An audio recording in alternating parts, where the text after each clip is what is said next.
Hello and welcome to another episode of the Omnibus Podcast, Minnesota's best weekly breakdown of political news inside and outside the Capitol. I'm your host, Jeremy Munson, political activist, former state representative from southern Minnesota, and as usual, we're joined by State Representative Walter Hudson from District 30A based in Albertville.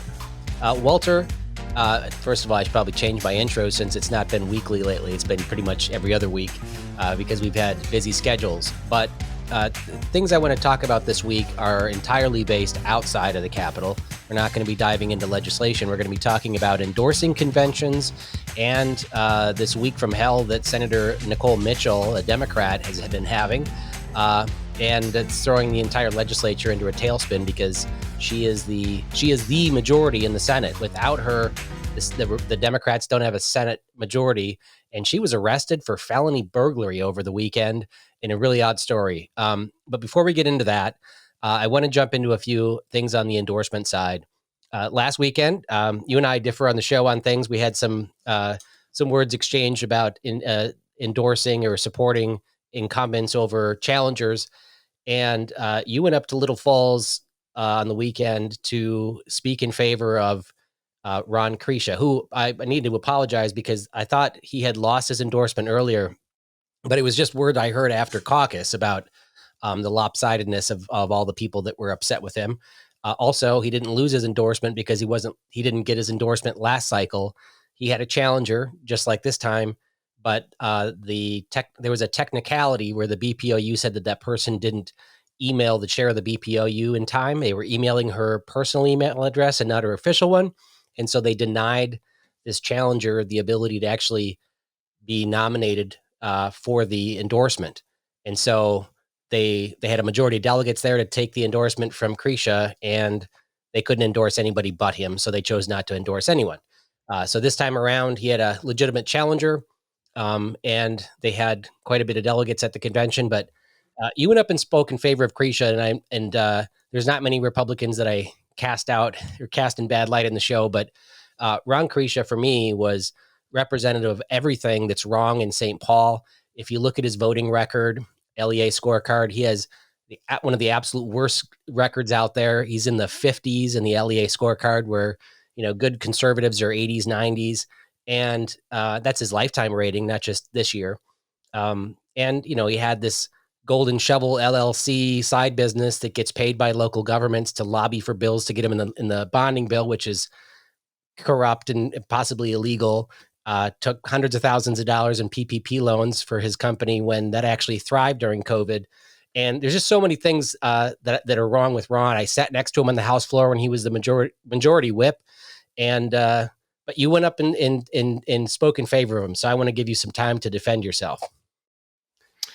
I mean, frankly, I don't think it's something that I necessarily have to defend. He asked me to come up and speak, and I gave it some due diligence and some thought.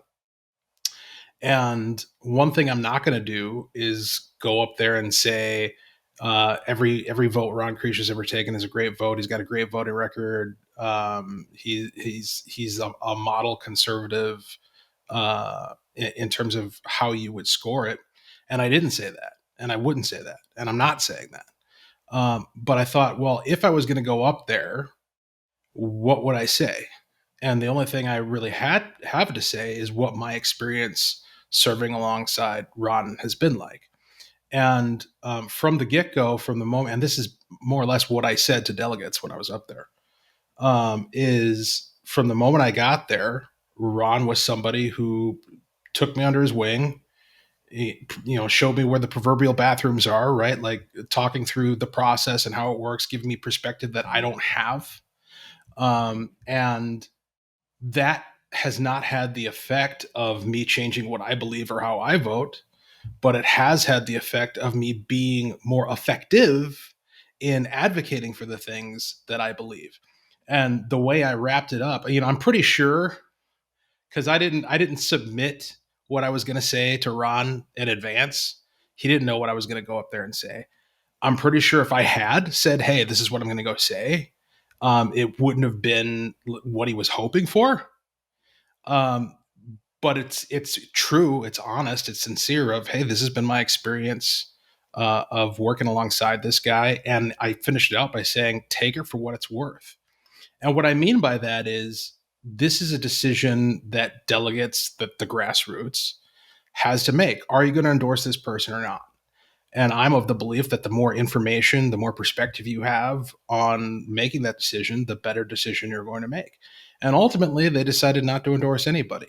So I don't know what effect, if any, my words had on that. I've I've been on both sides of this transaction, right? So I've been a delegate at conventions for many years. And this is kind of my first time this year. I don't know. I don't think I've gone to anybody else's convention. Nobody else has asked, right?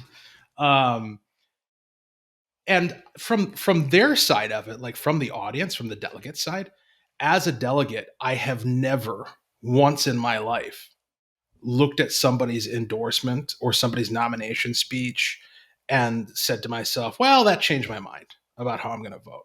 And so, frankly, like I don't see, and that's why I don't ask for endorsements.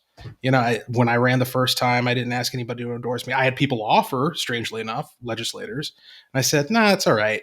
I appreciate it. I'm glad you're willing. But from my perspective as a delegate, my judgment's going to be based upon voting record, positions, how effective I think you're going to be. It's not really going to be moved terribly by the fact that you've got the mayor of whatever town to show up and say, well, I think this is a good guy. It's like, okay, great. Well, everybody's got somebody who thinks they're a great guy. That doesn't factor very highly into my consideration. And I have to imagine that it doesn't factor very highly into many other people's as well.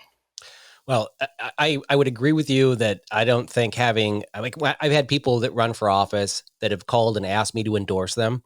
And I've said, first of all, I don't think having 10 legislators on stage with you is going to help win over delegates, because I don't vote that way when I'm a delegate. I don't want the swamp as it is to come in and, oh, look at all the, support they have in St. Paul. Where it is important is where you have someone that's running against an incumbent, and then the incumbent says, well, nobody's going to work with this person in St. Paul, or, you need to have, I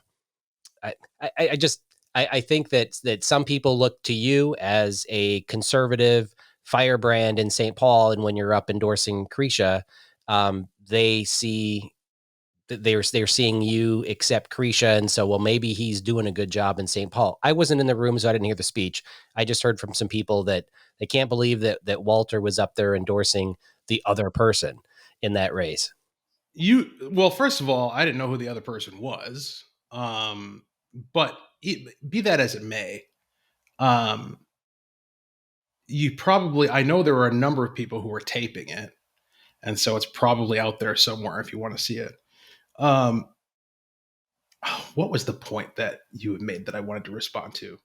Talking about, because of my people's perception of me, that they're going to somehow translate that onto, well, maybe this guy isn't so bad.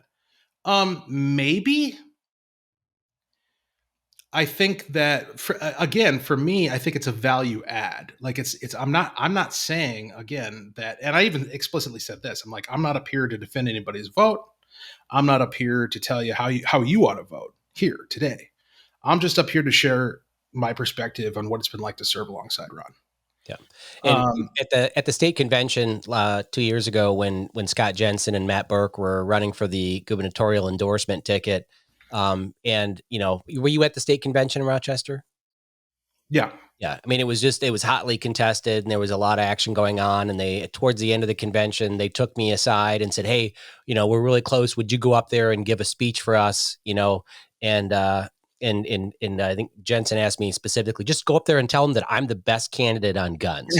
I grabbed him and I said, Scott, I'm not going to lie to them. Right.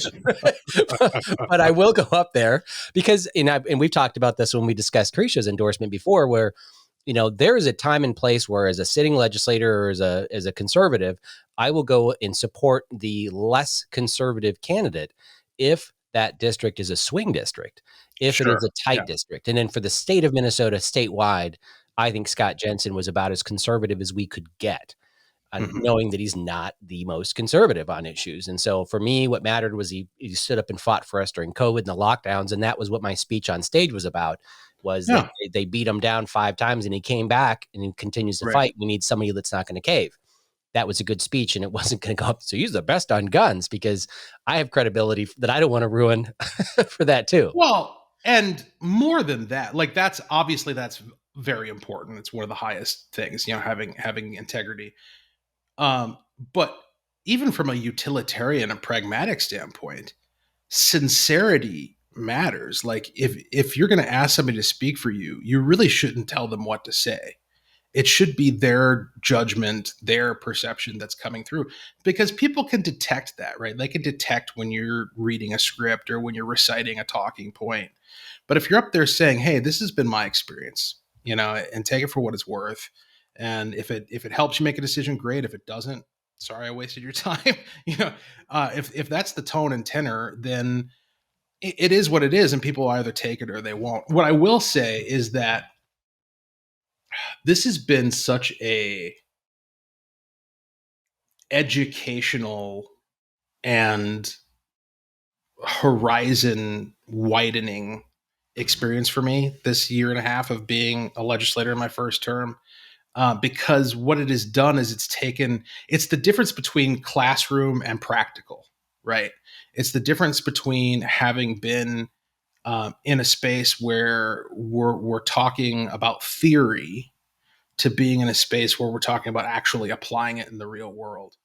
And I've had to kind of observe how things work. And I've spent all of this time as a grassroots activist coming out of the Tea Party, coming up through the libertarian side of the party, and the Ron Paul segment and all of that. Listening to and entertaining the ideas of the confrontational politics and how that functions and how it works. And I've been paying attention. I've been taking notes. Does it work? If so, when does it work? Under what circumstances does it work? And I've also been taking note of when it very much does not work, and when it's been counterproductive, and when it's actually moved us backwards. And, arguably, confrontational politics is the reason for the Democrat trifecta. You look at Tony Jurgens and what he did in giving us that 34-33 Senate balance that we'll be talking about later when we get into this weekend's news. That was a confrontational model of politics, and it resulted in us having a Democrat trifecta. What you've told your story about what your Well, experience has been hang on a like. second. I missed that. So you saying that what caused the trifecta? Confrontational politics. By what? By having By Jurgens deciding that he was going to go against the Republican who was on the ballot because he had a personal grudge. I mean that. Oh, okay. But I mean, Jurgens didn't use the confrontational model of politics. You're saying that a candidate running against or for that that won the nomination is what caused it. I'm saying that insisting upon your way to the bitter end is what translated to us being where we're at. It enabled the Democrats to be able to do what they did. When we decide that we're going to be part of a party process, there are certain assumptions that are built into that in terms of supporting the direction that things eventually go. And the failure to do that results in us losing elections. And we've been losing elections for a very long time in this state. And so what I'm looking at is, as part of the tension between the confrontational model and the access model, as it's described, which is the more traditional lobbyist centric, get to know people, build relationships, is that relationship component, right? And if you go through the training of what the confrontational model entails, part of what they teach you is don't build relationships, and in fact remain at a distance and isolate your opponent and make sure that they don't have an opportunity to speak to your people and what have you. And that what that does is it takes information away from people so that they have less to make their judgments on rather than more. And it also precludes something that is very essential to actually achieving anything if and when you do get elected, and that's the maintenance of relationships. And I'll give you a very clear example of how this works. I'm the chief author on the Never Again bill.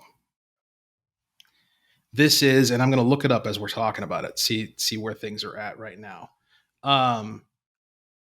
This was authored by Jeremy Munson, or not Jeremy Munson, Eric Mortensen, last term. I don't even know how to look it up because I don't think it's actually called the Never Again bill. No, it's not. But okay, so your point is you were the author of Mort's bill. You've reintroduced it. Yeah. But now you have a gazillion co-sponsors because Correct. It's the only I bill believe it's a full jacket. Yeah. Yeah. And the point that I want to make here is that it's the exact same bill. Yeah. Like it's the exact same bill that does the exact same thing.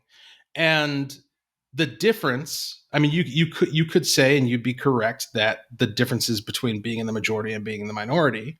You weren't in the majority. They were in the minority last year. You know, the real difference is that Kurt Dowd isn't there anymore. And that was I don't know. That he was the absolute wedge driving everything between the New House caucus and the rest of the Republicans up there. Sure, but I mean the nature of, and look, I'm not a proponent of Kurt's style by any stretch of the imagination.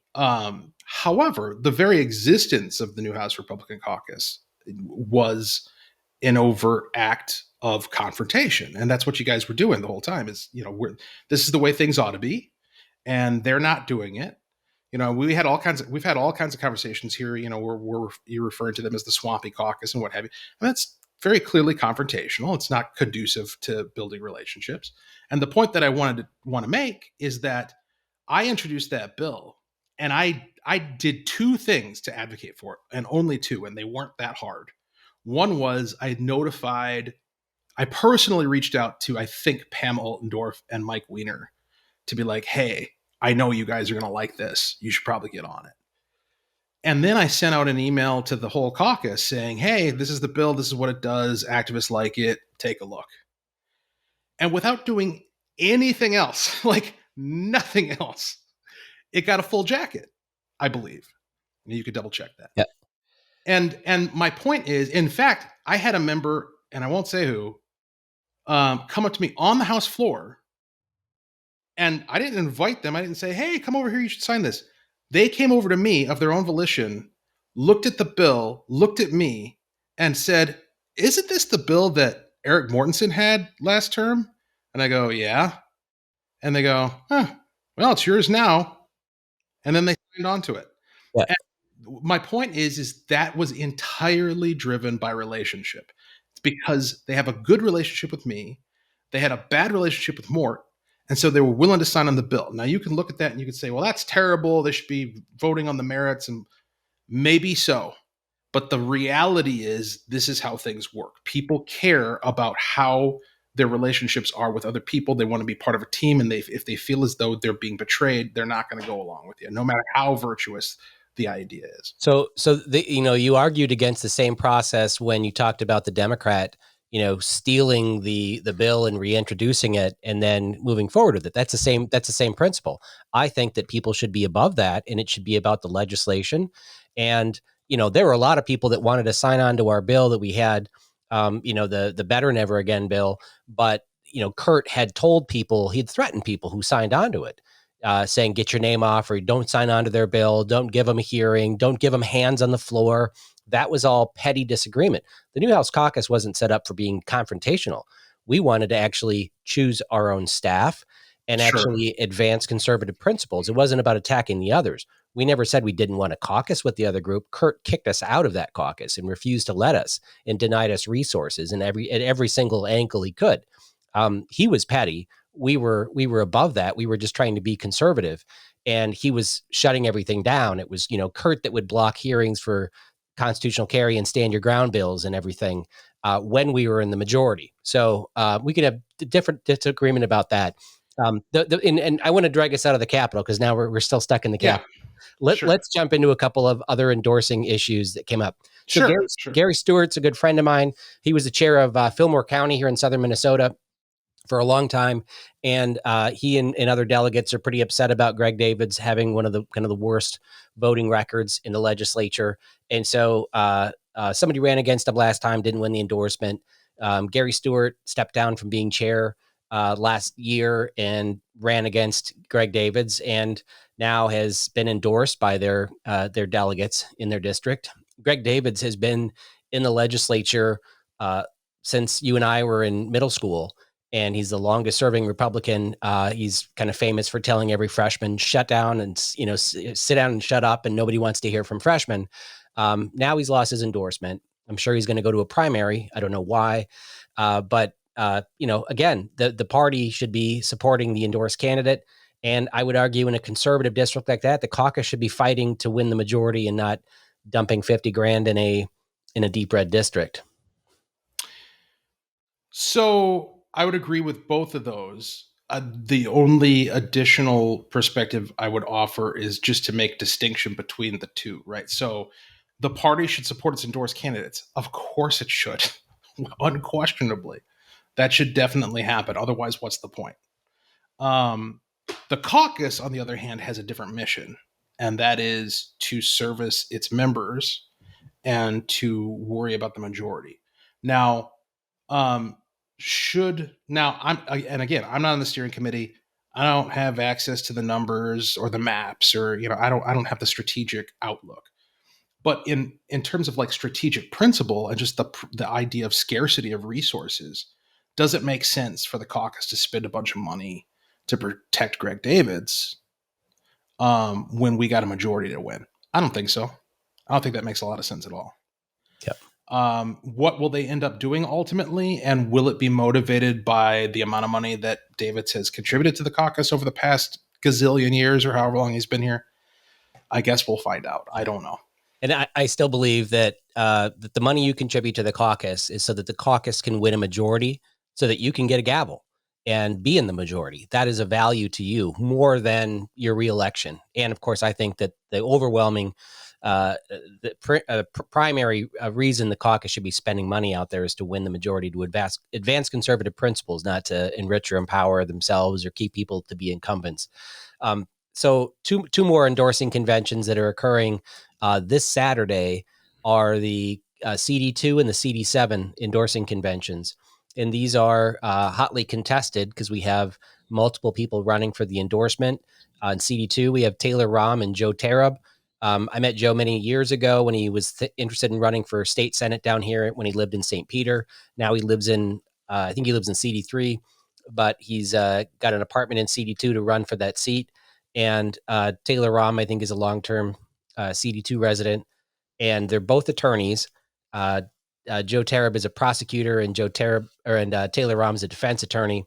And somehow they're using the Taylor Rahm's job as a defense attorney to tie him to the crimes of the people he's defending, saying, why would you vote for someone who's defended a rapist or, child abuser or whatever? Yeah. And it was just like the most disgusting hit piece that I saw.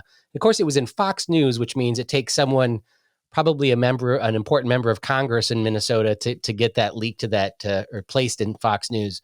But I've just seen the knives come out. Emmer's leadership PAC donated a whole bunch of money for Joe Tarab.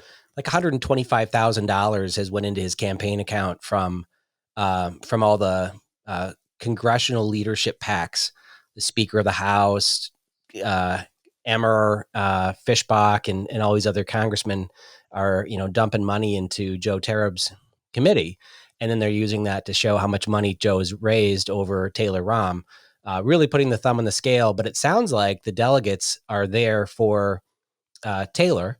And both Joe and Taylor have said that they would abide by the endorsement and drop out if they're not the endorsed candidate. And that was, that's red meat for the delegates until last week when Joe Tarab said, no, I'm going to stay into the primary. And so that basically guarantees that Taylor's going to get the endorsement. They're going to go beat each other up in a 52-48 district. So in other words, Democrat district.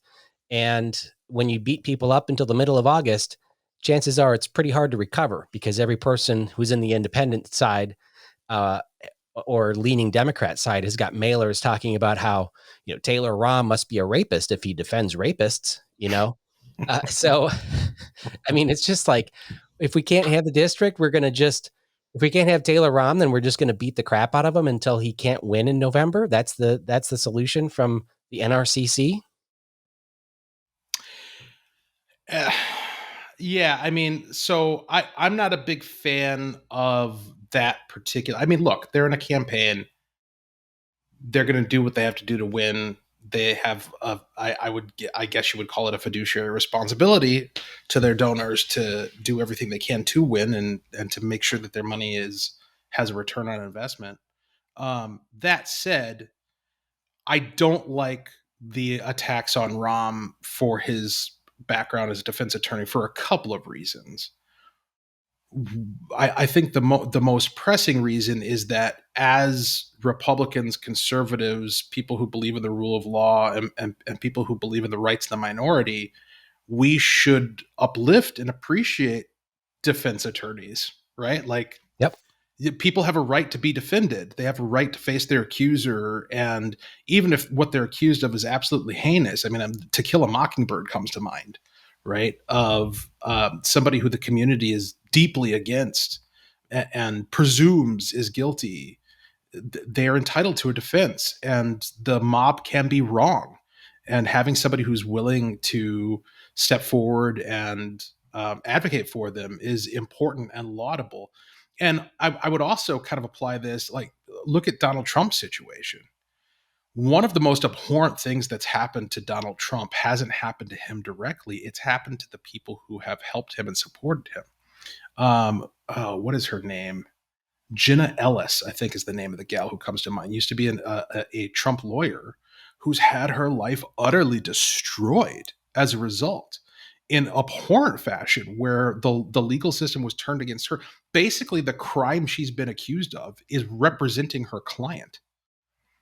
And so this tendency towards demonizing attorneys for doing their job, which is to represent their client in an adversary legal process, it undermines the judicial system as such. So that's why I don't like it. That said, when you zoom out and you look at the fact that, yeah, you've got all these groups, whether to the degree that they're tied to Emma or not, that are contributing to TARAB. Why are they doing that? Is it because he's less conservative and they don't like conservatives? I would argue, based upon the conversations that I have with different folks, not in this involving this race, but more broadly, that it's kind of a cold political analysis of how do we win? How do we get and maintain that majority? How do we expand this majority that has not been terribly effective, as small as it's been so far? And they're looking at this in terms of investment. And you've got a bunch of money guys, and money guys are used to calling the shots, and money guys each have their own opinion about what works and what doesn't, whether it's meritorious or not.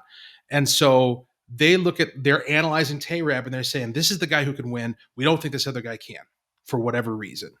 And so for their perspective, it's an existential threat to the majority to not take this seat.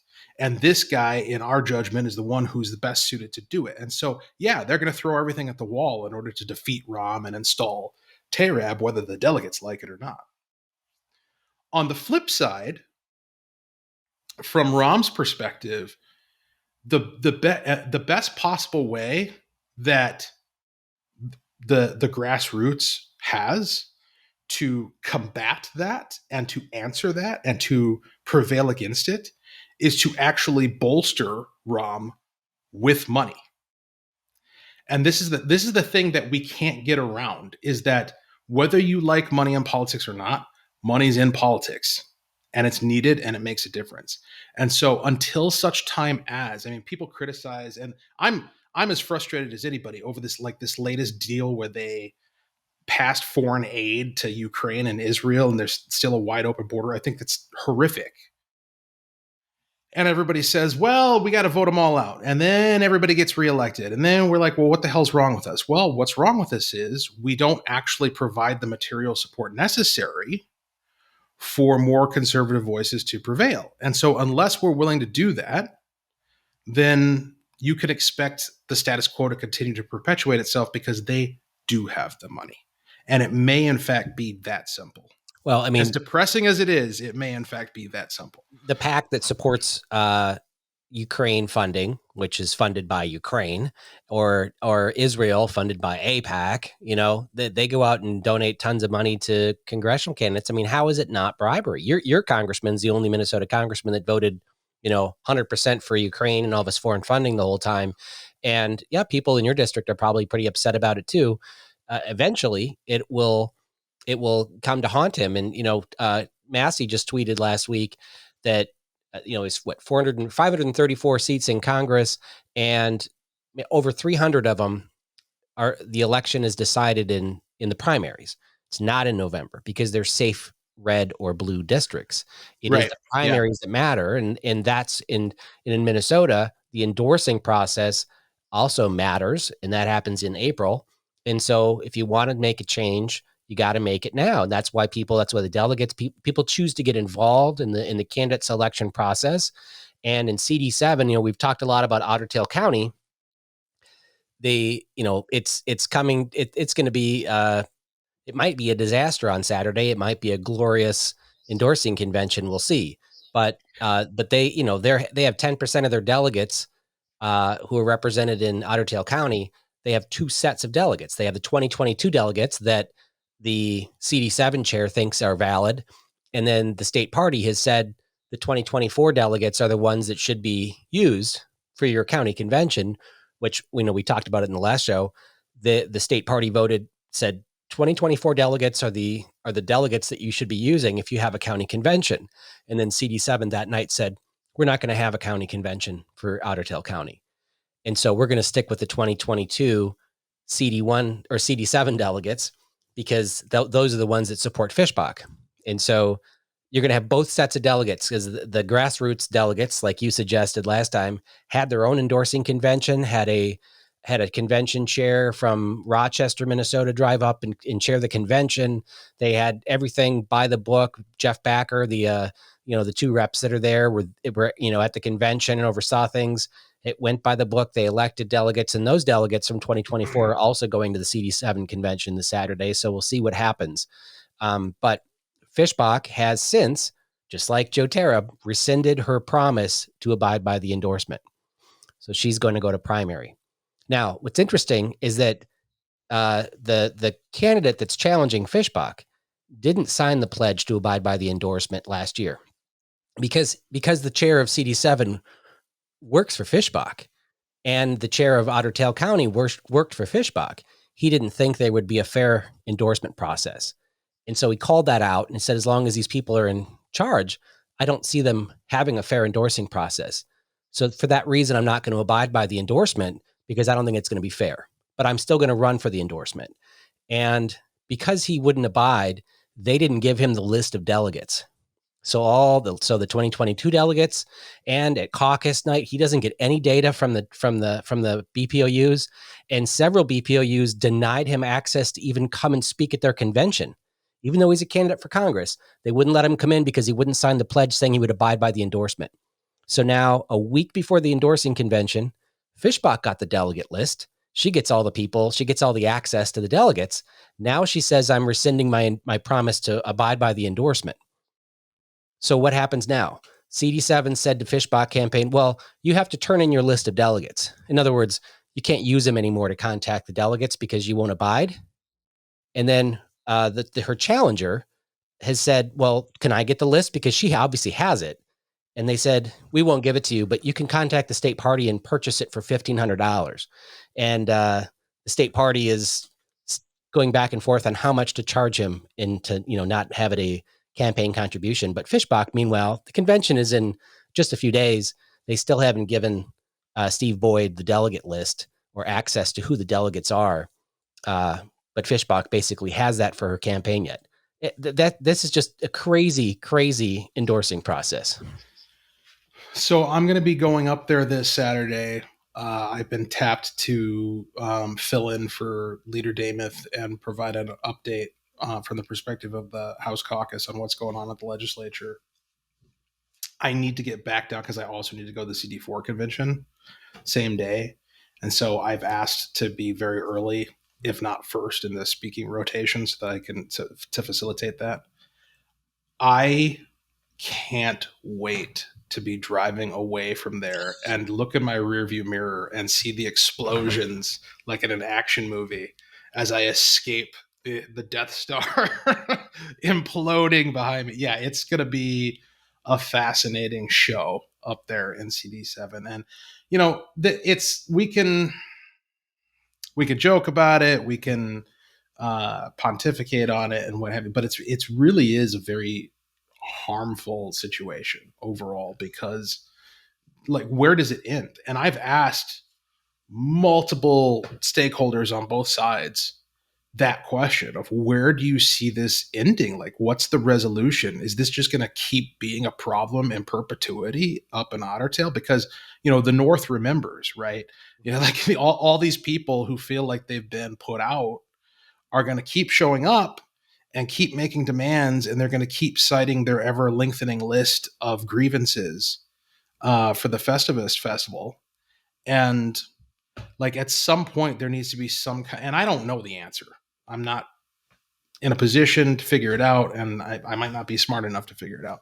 But at some point there's going to have to be some sort of reconciliation that makes things functional again up there. And I hope they're able to come to that at certainly some point within the next couple of years. Yeah. Because we need to be all together in 26. We need to just give people, we need to follow due process. I mean, Republicans are about following the rules. Here's the rules for the endorsement.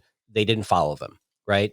And so for me, it was like, you know, in the New House Caucus, we tried to get the HRCC to follow the endorsement, process and say, look, we shouldn't be spending a dime against endorsed candidates. If you as a sitting legislator, Greg Davids, if you can't win over 120 delegates, hardcore conservatives in your district, as a sitting legislator, then you don't deserve to be, the candidate. Then let them send someone else. Now, we've talked about the exceptions in swing districts, and maybe Taylor Rahm and Joe Tarab, there's an exception to be made there. But in CD7, this is a Trump plus 35 district. I mean, anybody that's on the ballot as a Republican is going to win in that district. And so let the delegates choose who they want. And I understand there's this incumbency and friendship that comes along with being another member of Congress, and that, Emmer is probably going to go there and swing people. I think Joe Ditto in CD2 is prohibiting Emmer from speaking at that convention because he doesn't want that to be swayed. But let the delegates have who make up the party. Let people have a say in who their candidate should be in these deep red districts, and unite and get people moving and get us all on the same side. But every time they try to squash the grassroots, it's just going to fester and it's just going to tear us apart. So, when I got a phone call several months ago asking if I would be willing to chair CD7. And, my first question was, where are you having it? Because, I didn't want to drive to East Grand Forks, but they said, well, it's actually in Morton at the casino. Oh, it's as far away from the it's as far away from Fishbox Challenger as possible. So like his pocket of support is in the north.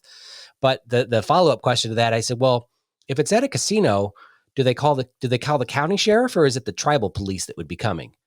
Because that's how I think this might devolve if Fishbox team has their way and can create enough chaos to call the cops to shut it down so that there's no endorsement. Because I think the rules in their convention say you can't vote to not endorse until after the fifth ballot.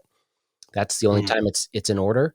And so they don't want to let it get that far. So they want to just shut it down right at the, what do you call it when you're seating delegates? The credentials report. Adopting the credentials report will be the hotly contested vote because of the Otter Tail County folks. So that's when they're going to probably end up calling the police and trying to shut it down. Well, so hold on. Let's think about this. In order for the police to be called, and in order for it to be shut down, somebody or multiple somebodies has to be engaged in behavior that crosses the line into criminal conduct. Because the police aren't just going to show up and say, "Oh, you guys are having an argument." So no, it'll be so the chair was chosen. It's a supporter of Fishbach, and as soon as the 2024 Otter Tail County CD7 delegates that were elected at the, unofficial convention. When they try to enter the room, they'll be barred from entering. The sergeant of arms will be, barring the doors to prevent them from entering. And when they're loud and disruptive, then they'll call the police because it's private property, and ask them to be escorted and say that they're trespassing. That's the way, the method that they can, close down the convention. Well, I guess we'll see how that plays out. I don't know, man. Like, I feel as though probably the safest path to peace in this situation would be to have an organized and concerted effort at no endorsement, just right off the bat. And by that, I mean not getting to the fifth ballot, but like actually having a motion to not endorse. But Fishbox raised like $700,000 from super PACs and special interest groups. And, Emmer's, I'm sure, told everybody not to donate to the other guy, to Steve Boyd. So, in order to run a successful primary, you need significant funding or backing. Mm-hmm. A party endorsement would be a significant advantage for Boyd to actually run a real endorsement, to be able to tell people that, she's not the Republican endorsed candidate. I think that if you're going to have a party process, grassroots driven, without money, that's fine. So, and let the super PACs come out and defend her. But the endorsement I think that they should have an endorsement. And if she wants to claim it was invalid because of crap that went out in Otter County, she can claim that.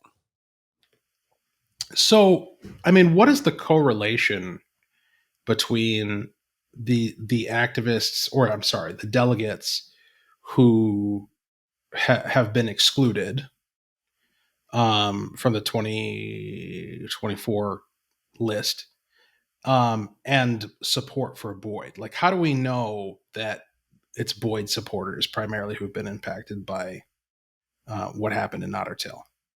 I don't think it's huge. I mean, there's still a chance that the 2022 delegates from Otter Tail County would maybe they're 50-50 Boyd and Fishbach, sure, and maybe the ones that were excluded. I mean, I think that if they probably were maybe 60-40 for Boyd, the ones that were excluded this year, but because Fishbach came out so strongly behind the scenes to try to block them, then maybe it made him even, swing the wrong way.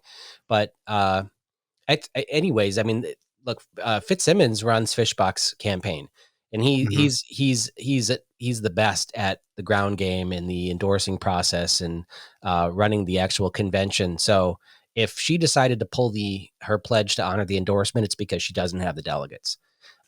Any way you slice it. And so I think that is, that's a good sign. Now, she has Trump's endorsement, which means something, right? Even though he's offered like 100 endorsements in the same day and endorsed, Stauber and Fishbach and pretty much anybody that's offered their support of him. And so, but she has that. That's great to have on a mailing. I'd say that's almost equal to saying you're the party's endorsed candidate. But anyways, we'll touch base again after the conventions and see how things turned out. CD2 is going to be sad if Joe runs an endorsement runs in a primary without the endorsement. And I'm hoping that CD7 can have a fair endorsing convention. If Fishbach gets endorsed, people rally behind her, and if Boyd gets endorsed, I hope that the party actually does something to support him and not just ignore the whole district.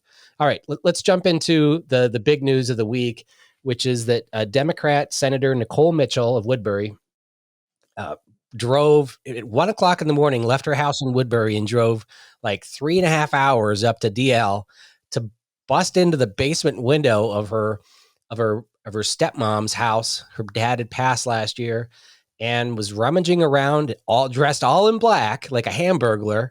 With, I'm sure, she didn't have the mask on her face, but she had a black hat, dressed all in black, put a flashlight in a black sock, and was stealing laptops and some personal effects of her dad's without permission of her mom or her stepmom. And the police were called. She was arrested, actually said the words, "Boy, I really did something stupid," or "I'm not really good at this." I mean, made all these stupid comments. Yeah. And she spent 2 nights in jail before being let out on bond. And the Senate is voting today, or was supposed to vote today, on permanent rules that would bar anybody from remote voting unless they're sick or in military service. So sitting at home or on house arrest or whatever would prevent them from doing it. So, and then the most important thing of this whole ordeal is that the Senate is 34-33, and she is the vote making the majority. So on 95% of the bills that pass the Senate, it's been along party lines, and she's been that decider. So if she resigns or she doesn't come in, there's going to be nothing that passes through the end of session. Yeah. I mean, you can't make it up. This is really, really bizarre. But also, I think the most bizarre thing about it, though, isn't what she did. It's the fact that there's any disagreement or resistance whatsoever regarding the idea of whether or not she should continue to be able to cast votes in the Senate. The Senate has rules, and one of the rules is its members shall adhere to a standard of conduct, the highest possible standard of conduct, and not bring reproach upon the body. She's clearly in violation of that. She should resign. She should be called upon to resign by her own colleagues in her own party. Notably, I don't think a single one of them has. And so the message from the Democrats is this is acceptable behavior from elected officials. It's entirely acceptable. Apparently, I could go out tonight and then, go down to the middle of St. Paul and just join in with the gang violence. And that'd be perfectly acceptable for me to show up tomorrow morning and cast a vote on the House floor when we go back into session. According to the Democrats, that's the way things ought to work. And so we know what's going on here. It's nakedly political. But this is a scenario where the health of the institution and the dignity of the institution ought to take precedence over politics, especially considering the fact that, like, at this point, like, they've done so much damage. They've accomplished so much of their ridiculous radical agenda.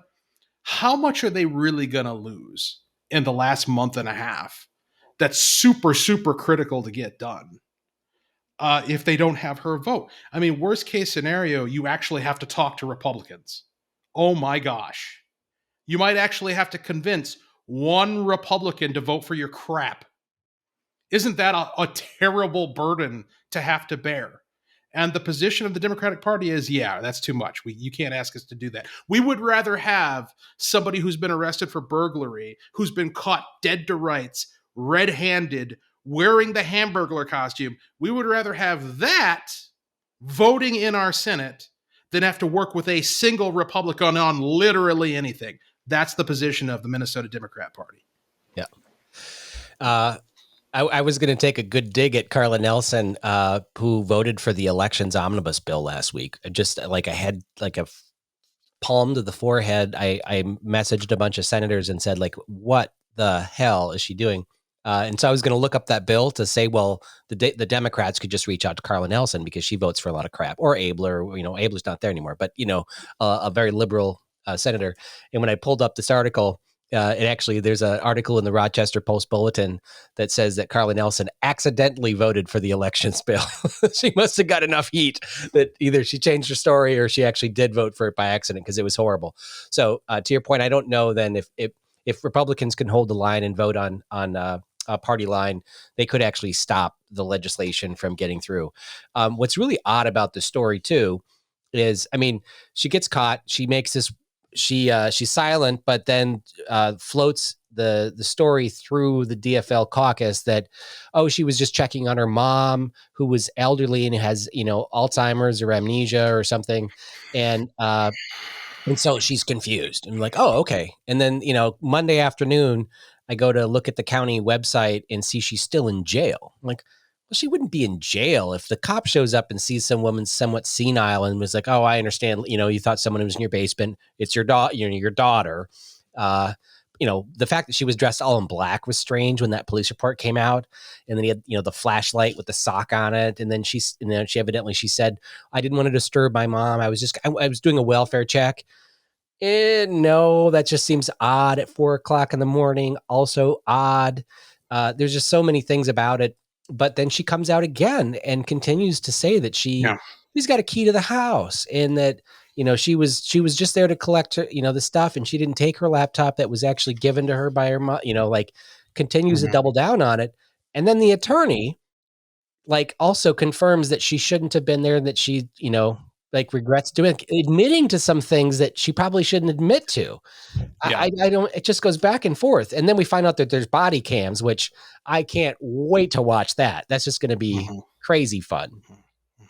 Yeah. I mean, it is fun. It is funny, but let's not overlook the seriousness of what we're witnessing here.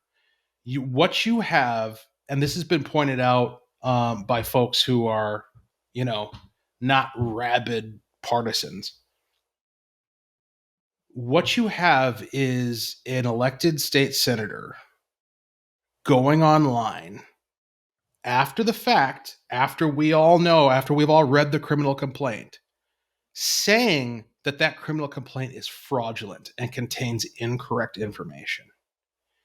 Now, that's a hell of a statement. I mean, the criminal complaint is made under oath. Like, the people who are signing their name to that document would be guilty of perjury if it was proven that they falsified the information.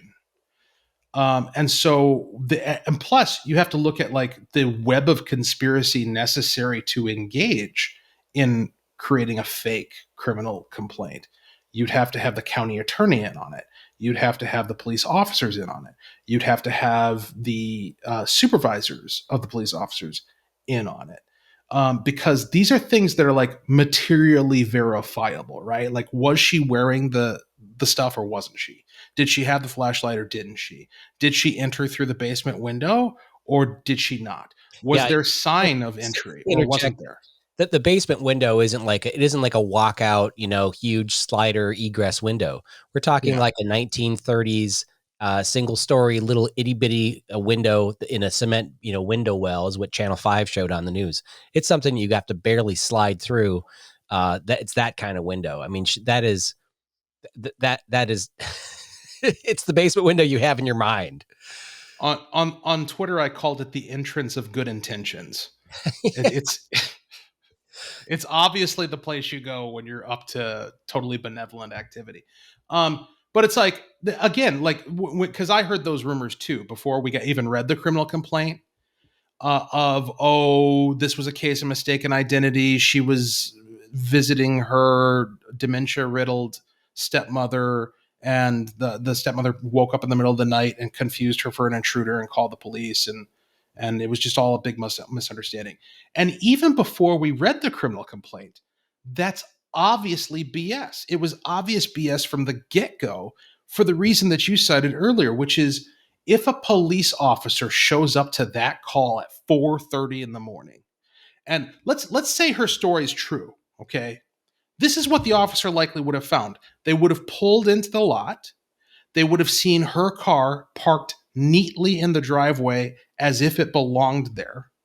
They would have done an examination of the exterior of the house and found no sign whatsoever of forcible entry. She would have been able to produce her means of entry, a key, right? Demonstrating this is on my key ring. I have a key to this place. She would have been, instead of wearing all black and a black hat and looking like a burglar, she would have been in sleeping clothing, perhaps. Maybe there would have been bedding on a couch because that's where she was sleeping. That would have been readily apparent.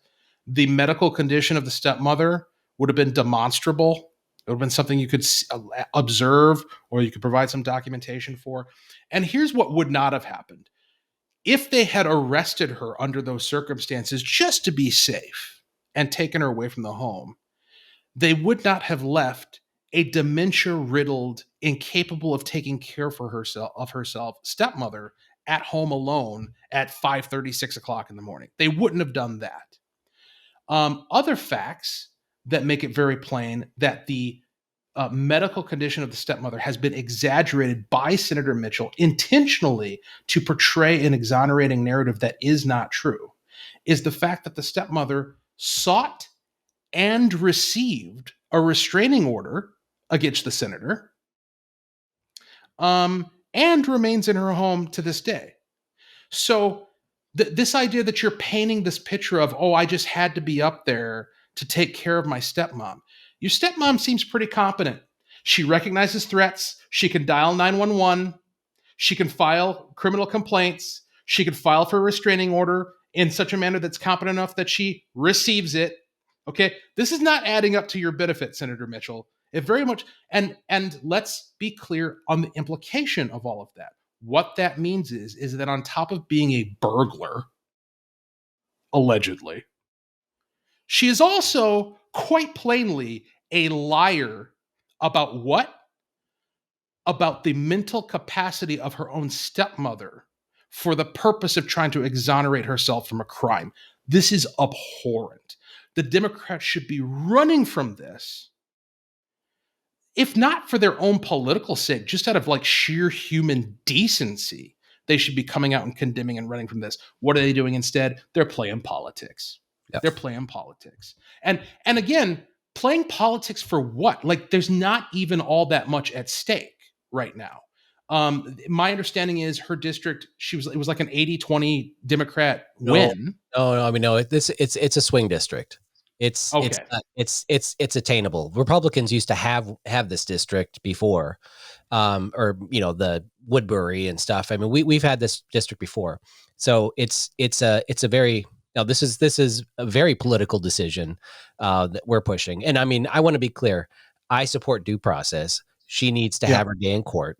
And if I lived in Woodbury and I voted for this person, I might not like that person, but I still want my party represented in the legislature. I don't think it would be, I'm on the fence whether you should say, force her to, or vote to expel her. I mean, if John Thompson would have, if they would have come up to vote him out of the legislature, I don't think I would have voted to kick him out of the legislature. I don't like his votes. I don't like his politics, but it's up to the people of the district to choose the person that represents them in the legislature. And if this was a Republican, the Democrats would be doing the same thing I hear Republicans doing, and Republicans would be clamoring for due process. I want to be principled and consistent. Say, look, I don't think that she should. I think that she should resign. I think she should resign. I wouldn't vote to expel her from the legislature. And you can certainly vote to say something, to put into the record that what she did appears to be abhorrent, because you can't say was. It's just you expect this to go down the wrong way. She's going to be pled down to some misdemeanor, and that'll follow her. She's in the military. She's in the National Guard or something. So there would be consequences if she's convicted of a felony. This charge against her is a felony, as a minimum of 6 months in jail, maximum of 20 years.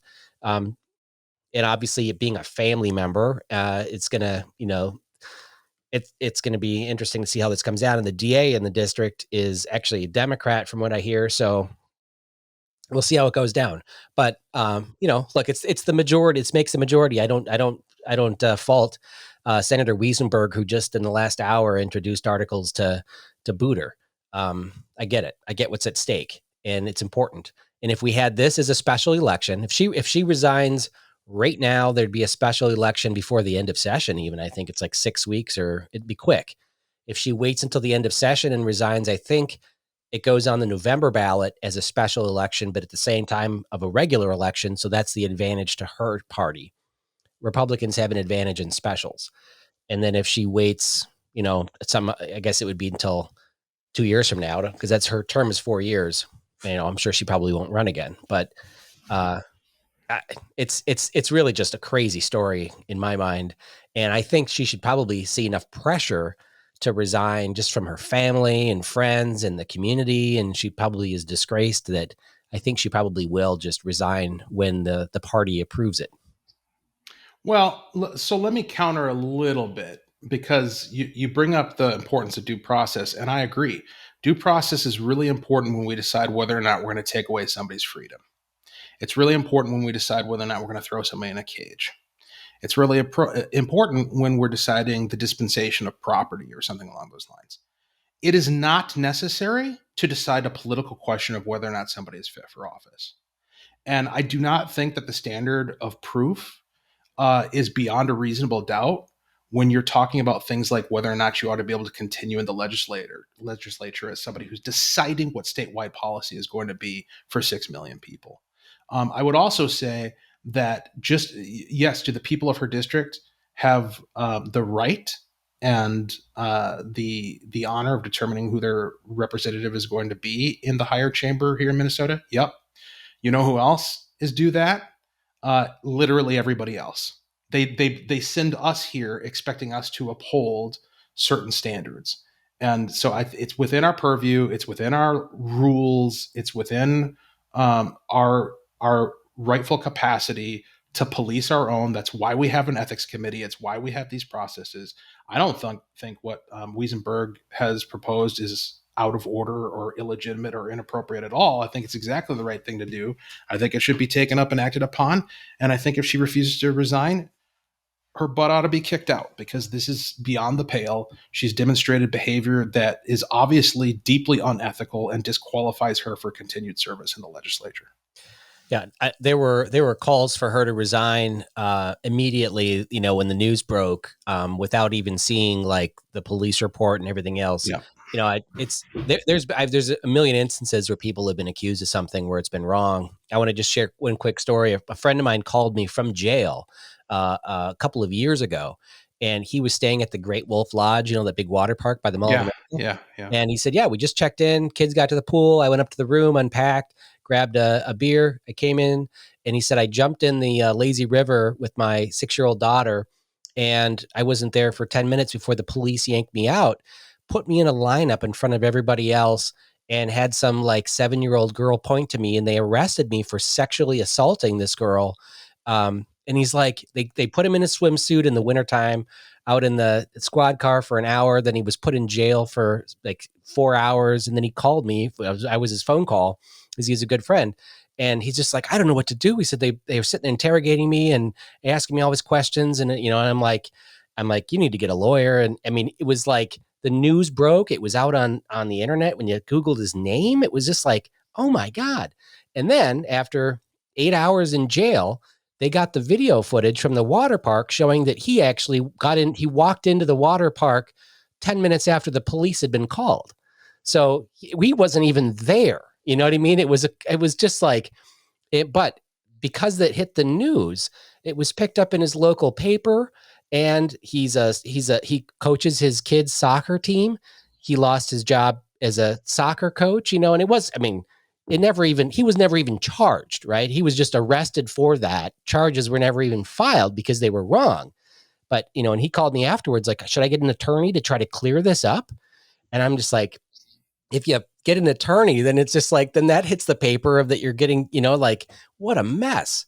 All because of, wrongly charged. Now, I don't know. I mean, the evidence keeps on stacking up against this gal that it just looks bad. But at the same time, I understand that there's people that are wrongfully accused. This goes back to Taylor Ron being a defense attorney. Like, everybody's entitled to a defense and due process without a bunch of people jumping to conclusions. I've also known people that lost their jobs, like they were fired immediately because they were accused of something that turned out to be false. And I know that this is like so hyper political because she is the majority, and so I think there's a lot of pressure out there for her to resign. But it's just been really fascinating just watching this thing spiral out of control. Well, again, I'll say there is a distinct difference between the legal court and the court of public opinion. And what happened to the guy, the story that you're telling, totally unjust. And we should probably look at providing for processes for exonerating somebody's reputation, if that's even possible, in situations like that. But again, when you're talking about a question of politics and legislative authority and who's determining the direction of state policy, I think the bar is a lot lower, and properly a lot lower, for what we expect from our elected officials. Well, I look at Draz and I too on January 6th, 2021, right? As the protests and people were rioting in Washington, D.C., we had a rally at the state capitol called Storm the Capitol. It was a coincidental name. It had nothing to do with what happened in D.C., but there was a headline in the Mankato Free Press that said Munson and others investigated for terrorist acts by the House, whatever. And it was like, the House doesn't have the authority to investigate it. Winkler confirmed on the House floor there was no investigation, but I got a bunch of letters for me. Munson needs to resign, all that kind of stuff. It's like people thought I was in Washington, D.C. There's no way to clear up the mess that, think people twisted things out of control. You still do an internet search. It's one of the first things that comes up. It would be nice if there was a way to retract stories and clean up stuff and clean up the facts as new stuff comes out. I don't know how this person's going to dig out of this one. Well, it looks so bad for them, but I look forward to kind of watching to see what happens. And I haven't watched the news here, but during the podcast, but did you see how this vote came out today? It sounds to me that the Senate decided they're not going to be in session for the rest of the week. I don't know. I mean, literally, I just got here before you and I started recording, and I haven't talked to anybody about anything, so I have no idea what's going on. Okay. I see 43 minutes ago, it looks like Senator Lucero moves to expel Senator Mitchell from Senate. I texted Lucero and said what he should do on the House floor is to say that we need extra security in the Senate offices and that they should take away her badge or prevent her from getting into the Senate between 5 p.m. and 7 a.m. because we have laptops and stuff, and then ask for security cables for all the laptops and PCs for all the staff. Just go crazy with this felon burglar. Why should we have them in the Senate offices? And see where that goes. I have a great idea for an ad on this that I'm going to pitch to staff later today. It's a great idea in my head. It makes me laugh. I don't know if it's actually a good use of caucus money, but it's funny. So maybe we'll see it. Yeah, and I do have to point out the fact that I'm from looking at the Senate floor right now, and in your outfit, the message went out that everybody needs to wear black like a Cat-burglar. So that's how people are dressed today in the show. I guess in spirit. But all right. Yeah, I don't know if I'm gonna have time to get a ski mask between now and floor session, but we'll see. I need a Zorro mask or a Hamburglar mask. Yeah. Put it on at McDonald's. All right. Well, thanks, Walter, for a great conversation of what's going on outside the Capitol and a little bit what's inside the Capitol.